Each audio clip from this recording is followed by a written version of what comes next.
రాష్ట్ర వ్యాప్తంగా municipal engineering కార్మికుల సమస్యలు పరిష్కరించాలని అనేక మంది అధికారులకు మరియు ఎమ్మెల్యేలకు, ఎంపీలకు, సిడిఎంఏ గారికి, మంత్రులకు మా నాయకత్వము అనేక విధాలుగా ప్రయత్నించినా కానీ ప్రభుత్వం పట్టించుకోవడం లేదు.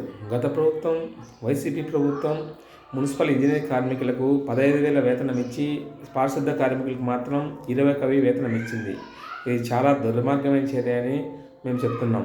ఎందుకంటే రాష్ట్ర వ్యాప్తంగా మున్సిపల్ ఇంజనీరింగ్ కార్మికులు 13,000 మంది మాత్రమే ఉన్నారు.